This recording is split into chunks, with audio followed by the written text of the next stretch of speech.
ಆಲೂರಿನಲ್ಲಿ ಅದ್ಧೂರಿಯಾಗಿ ನಡೆದ ಶ್ರೀ ಕೆಂಪೇಗೌಡರ ಜಯಂತ್ಯೋತ್ಸವ. ಎಲ್ಲೆಲ್ಲೂ ಕೆಂಪೇಗೌಡರ ಜಯಘೋಷ, ಪಟಾಕಿ ಸಿಡಿಸಿ ಡಿಜೆ ಸಾಂಗ್ ಸ್ಟೆಪ್ ಹಾಕಿದ ಜನಪ್ರತಿನಿಧಿಗಳು ಹಾಗೂ ಸಾವಿರಾರು ಯುವಕರು. ನಾಡಪ್ರಭು ಕೆಂಪೇಗೌಡರು ತಮ್ಮ ದೂರದೃಷ್ಟಿ ಮತ್ತು ಸಾಮೂಹಿಕ ಆಲೋಚನೆಯ ಮೂಲಕ ರಾಜ್ಯವನ್ನ ಕಟ್ಟುವ ಮತ್ತು ಅಭಿವೃದ್ಧಿಪಡಿಸುವ ಉತ್ತಮ ಮಾದರಿಯನ್ನ ನೀಡಿತು. ನಾವೆಲ್ಲರೂ ಇದನ್ನ ಅಳವಡಿಸಿಕೊಳ್ಳಬೇಕಿದೆ. ಕರ್ನಾಟಕ ಜಾನಪದ ಪರಿಷತ್ ಜಿಲ್ಲಾಧ್ಯಕ್ಷ ಡಾಕ್ಟರ್ ಎಚ್.ಎಲ್. ಹಂಪನಹಳ್ಳಿ ತಿಮ್ಮೇಗೌಡ ಹೇಳಿದರು.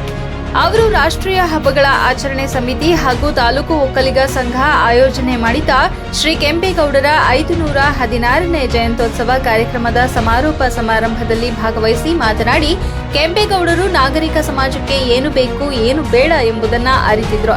ಆ ದೃಷ್ಟಿಯಿಂದ ಬೆಂಗಳೂರಿನ ಜನರಿಗೆ ಕುಡಿಯುವ ನೀರಿಗಾಗಿ ಕೆರೆಕಟ್ಟೆಗಳನ್ನು ಕಟ್ಟಿಸಿದ್ರು.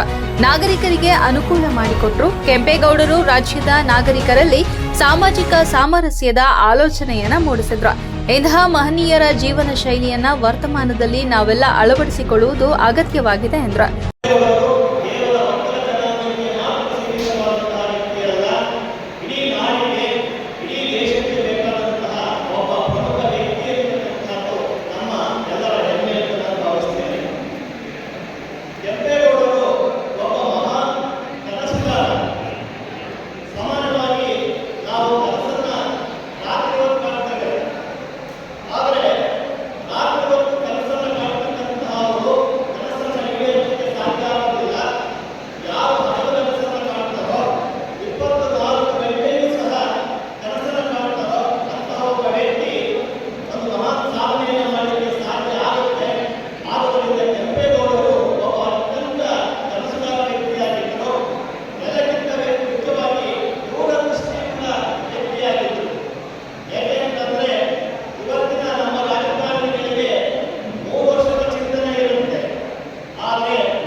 ಒಕ್ಕಲಿಗ ಸಂಘದ ತಾಲೂಕು ಅಧ್ಯಕ್ಷ ಎಚ್.ಪಿ. ಮೋಹನ್ ಮಾತನಾಡಿ, ಕೆಂಪೇಗೌಡರು ಕೇವಲ ಒಂದು ಸಮುದಾಯದಲ್ಲಿ ಗುರುತಿಸಿಕೊಂಡಿರಲಿಲ್ಲ.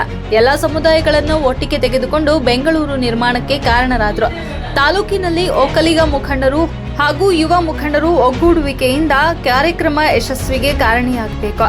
ಕೆಂಪೇಗೌಡರ ಪ್ರತಿಮೆ ಆಲೂರು ಪಟ್ಟಣದ ರಾಷ್ಟ್ರೀಯ ಹೆದ್ದಾರಿ ಬೈಪಾಸ್ನಲ್ಲಿ ಪ್ರತಿಮೆ ನಿರ್ಮಾಣ ಮಾಡಿದರೆ ಹೇಗೆ ಎನ್ನುವ ಬಗ್ಗೆ ಸಮುದಾಯದ ಮುಖಂಡರು, ಜನಪ್ರತಿನಿಧಿಗಳು ಹಾಗೂ ತಾಲೂಕು ಆಡಳಿತ ಮುಖ್ಯಸ್ಥರ ಜೊತೆ ಚರ್ಚಿಸೋಣ ಎಂದರಲ್ಲದೆ, ಶ್ರೀ ಕೆಂಪೇಗೌಡ ಅವರು ಐತಿಹಾಸಿಕ ವ್ಯಕ್ತಿಯಾಗಿದ್ದು, ಇಂತಹ ಜಯಂತಿಗಳ ಮೂಲಕ ಅವರ ಬಗೆಗಿನ ಐತಿಹಾಸಿಕ ಪ್ರಜ್ಞೆಯನ್ನ ಪಡೆದುಕೊಂಡು ಅವರ ತತ್ವ ಆದರ್ಶಗಳನ್ನು ಅಳವಡಿಸಿಕೊಂಡು ಮುನ್ನಡೆಯಬೇಕು ಎಂದರು.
ಒಕ್ಕಲಿಗ ಸಂಘದ ತಾಲೂಕು ಉಪಾಧ್ಯಕ್ಷ ಕೆಎಸ್ ಮಂಜೇಗೌಡ ಮಾತನಾಡಿ, ನಾಡಪ್ರಭು ಕೆಂಪೇಗೌಡರು ಕೆರೆಕಟ್ಟೆ, ದೇವಸ್ಥಾನಗಳು, ಸ್ಮಾರಕಗಳನ್ನು ನಿರ್ಮಾಣ ಮಾಡುವ ಮೂಲಕ ಬೆಂಗಳೂರನ್ನ ಇಡೀ ವಿಶ್ವದಲ್ಲೇ ಮಾದರಿ ನಗರವಾಗಿ ನಿರ್ಮಿಸಿದರು.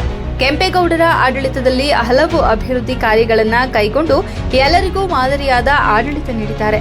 ಕೆಂಪೇಗೌಡರ ಆಡಳಿತ ಮತ್ತು ದೂರದೃಷ್ಟಿಯ ಬಗ್ಗೆ ಪ್ರತಿಯೊಬ್ಬರೂ ಅಧ್ಯಯನ ಮಾಡುವಂತಾಗಬೇಕು ಹಲವು ದಿನಗಳಿಂದ ಆಲೂರು ಪಟ್ಟಣದಲ್ಲಿ ಶ್ರೀ ಕೆಂಪೇಗೌಡರ ಪ್ರತಿಮೆ ನಿರ್ಮಾಣ ಮಾಡಬೇಕು ಎನ್ನುವುದು ಸಮುದಾಯದ ಒತ್ತಾಸೆಯಾಗಿದೆ. ಸ್ಥಳ ನಿಗದಿ ಮಾಡುವಂತೆ ತಾಲೂಕು ಆಡಳಿತದ ಮೂಲಕ ಶಾಸಕರಿಗೆ ಮನವಿ ಮಾಡಲಾಗಿದೆ. ಆದಷ್ಟು ಬೇಗ ಸ್ಥಳ ನಿಗದಿಯಾಗುವ ವಿಶ್ವಾಸವಿದೆ ಎಂದು ಹೇಳಿದರು.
ಕಾರ್ಯಕ್ರಮಕ್ಕೂ ಮುನ್ನ ಆಲೂರು ಪಟ್ಟಣದ ಮುಖ್ಯ ರಸ್ತೆಯಲ್ಲಿ ಬೆಳ್ಳಿ ಸಾರೋಟದಲ್ಲಿ ಶ್ರೀ ಕೆಂಪೇಗೌಡರ ಭಾವಚಿತ್ರವನ್ನ ವಿವಿಧ ಜಾನಪದ ಕಲಾ ತಂಡಗಳ ಮೂಲಕ ಮೆರವಣಿಗೆ ಮಾಡಲಾಯಿತು. ಆಲೂರು ಪಟ್ಟಣದ ಮುಖ್ಯ ರಸ್ತೆ ದಾರಿಯುದ್ದಕ್ಕೂ ಡಿಜೆ ಸಾಂಗ್ಗೆ ಶಾಸಕ ಸಿಮೆಂಟ್ ಮಂಜು, ಮಾಜಿ ಶಾಸಕ ಎಚ್.ಕೆ. ಕುಮಾರಸ್ವಾಮಿ, ಜೆಡಿಎಸ್ ಅಧ್ಯಕ್ಷ ಕೆಎಸ್ ಮಂಜೇಗೌಡ, ಒಕ್ಕಲಿಗ ಸಂಘದ ತಾಲೂಕು ಅಧ್ಯಕ್ಷ ಎಚ್.ಪಿ. ಮೋಹನ್ ಸೇರಿದಂತೆ ಸಾವಿರಾರು ಯುವಕರು ಸಖತ್ ಸ್ಟೆಪ್ ಹಾಕಿ ದಾರಿಯುದ್ದಕ್ಕೂ ಪಟಾಕಿ ಸಿಡಿಸಿ ಎಂಜಾಯ್ ಮಾಡಿದ್ರು. ರೈನ್ ಡ್ಯಾನ್ಸ್ ಇದ್ದಿದ್ದರಿಂದ ಪಟ್ಟಣದ ರಸ್ತೆ ಇಕ್ಕೆಲಗಳಲ್ಲಿ ಮಹಿಳೆಯರು, ಮಕ್ಕಳು ಉತ್ಸವದಲ್ಲಿ ಭಾಗಿಯಾಗಿ ಕೆಂಪೇಗೌಡ ಮಹಾರಾಜ್ ಕಿ ಜೈ ಘೋಷಣೆ ಕೂಗಿ ಖುಷಿ ಹಂಚಿಕೊಂಡರು. ಕಾರ್ಯಕ್ರಮದಲ್ಲಿ ಹಾಸನ ಲೋಕಸಭಾ ಕ್ಷೇತ್ರದ ಸಂಸದ ಶ್ರೇಯಸ್ ಪಟೇಲ್, ಆಲೂರು ಸಕಲೇಶಪುರ ಕ್ಷೇತ್ರದ ಶಾಸಕ ಸಿಮೆಂಟ್ ಮಂಜು, ಮಾಜಿ ಸಚಿವರಾದ ಎಚ್.ಕೆ. ಕುಮಾರಸ್ವಾಮಿ, ಕಾಂಗ್ರೆಸ್ ಮುಖಂಡ ಮುರಳಿ ಮೋಹನ್, ತಾಲೂಕು ಒಕ್ಕಲಿಗರ ಸಂಘದ ಅಧ್ಯಕ್ಷ ಎಚ್.ಪಿ. ಮೋಹನ್, ರಾಜ್ಯ ಒಕ್ಕಲಿಗರ ಸಂಘದ ನಿರ್ದೇಶಕ ರಘುಗೌಡ, ಪ್ರಭಾರ್ ತಹಶೀಲ್ದಾರ್ ಮೋಹನ್ ಕುಮಾರ್, ತಾಲೂಕು ಪಂಚಾಯತ್ ಇಒ ಸುಬ್ರಹ್ಮಣ್ಯ ಶರ್ಮಾ, ಬಿಇಒ ಕೃಷ್ಣೇಗೌಡ, ಹಲವು ಗಣ್ಯರು ಉಪಸ್ಥಿತರಿದ್ದರು.